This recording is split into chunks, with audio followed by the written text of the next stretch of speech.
Hey guys, this is Chris from Rekkid Talk, and so this is going to be almost assuredly the last video of 2022. We're going to put this up on New Year's Eve. The theme for this one's going to be the best records of 2020 or 2021 that I first heard in 2022.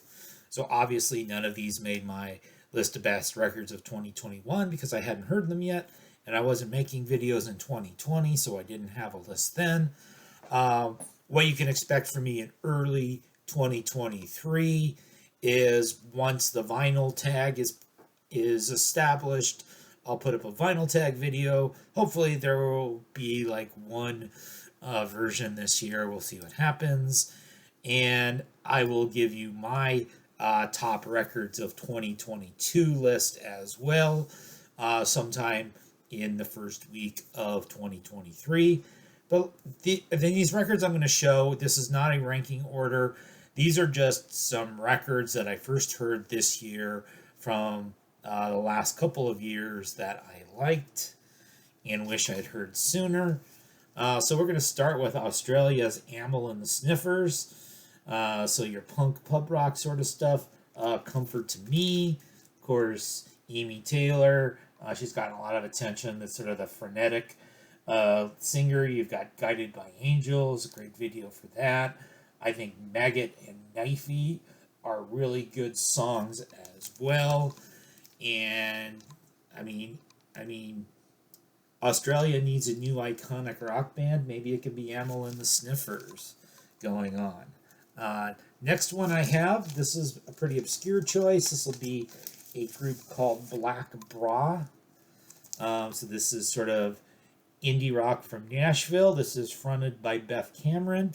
I talk about her sometimes. She had a group called Forget Cassettes, which put out three pretty strong albums that were completely under the radar in the 2000s and early 2010s. And so this is her current project. This is from 2020.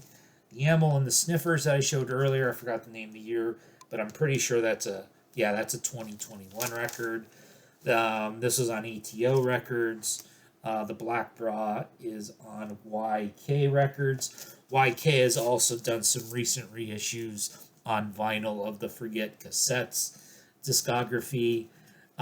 This one was a recommendation by Richard at Calvin Wazoo, and yes, I know I'm supposed to take them out, but I've got the shrink on for the hype sticker.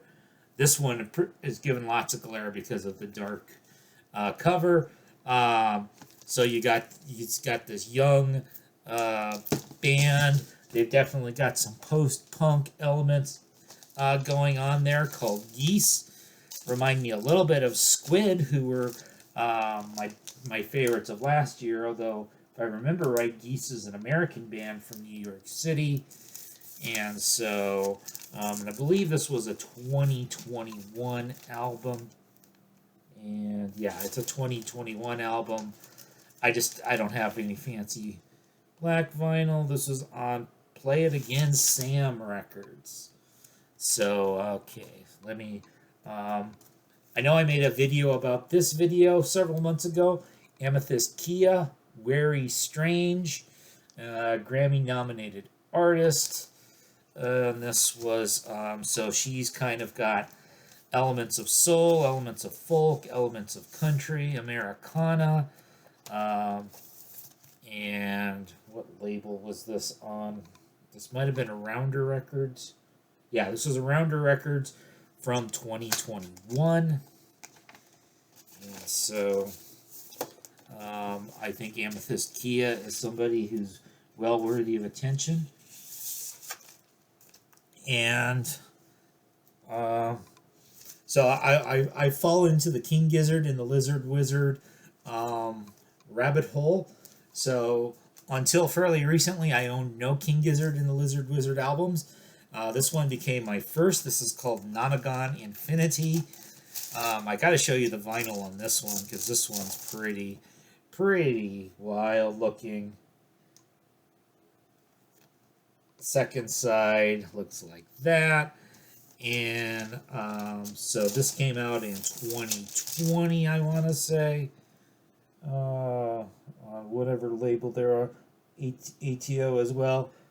Oh, this came out in 2016. I think I showed you the wrong King Gizzard record. I'm going to pause and get the right.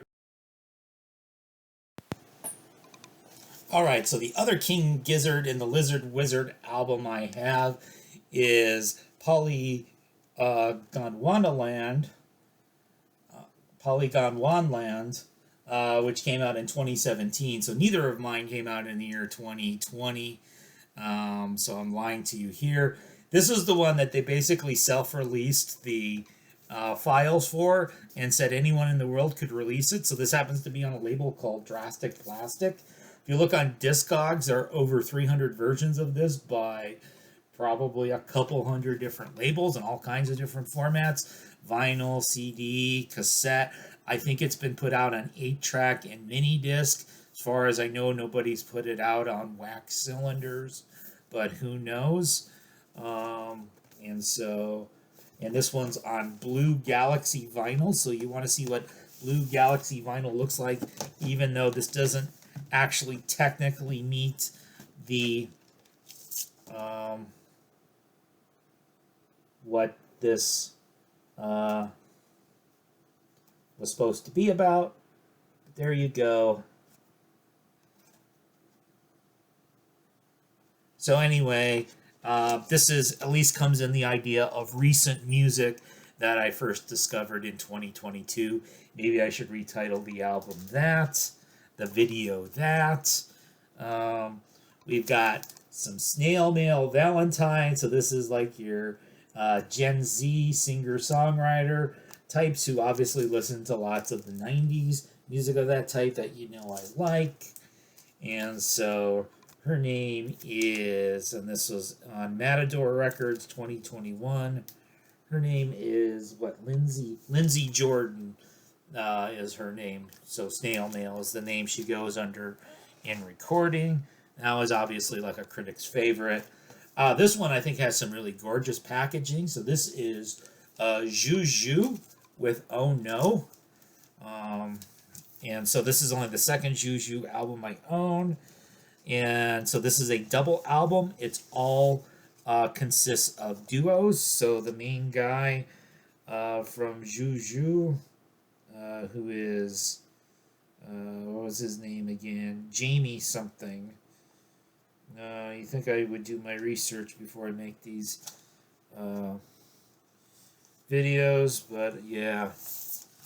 So one of the discs is white with red and white labels with nothing printed on it. There's absolutely nothing in the dead wax. And the second disc is red, again with a white label on one side and a red label on another. And again, nothing on the labels, nothing on the dead wax. So when you first get it, it's a real mystery as to what is what. But anyway, the white disc is disc 1 and the red disc is disc 2. And they're all original songs, except there is a cover of The Cure's 100 Years. And so that's Juju. And then finally, my favorite old man record from 2021 that I discovered in 2022, Neil Young and Crazy Horse with Barn. And I haven't gotten their world record yet. So maybe if I make this video again in 2023 about albums from 2022 that I first listened to in 2023, maybe I'll have Neil Young world record. But for this one, I have Neil Young Barn.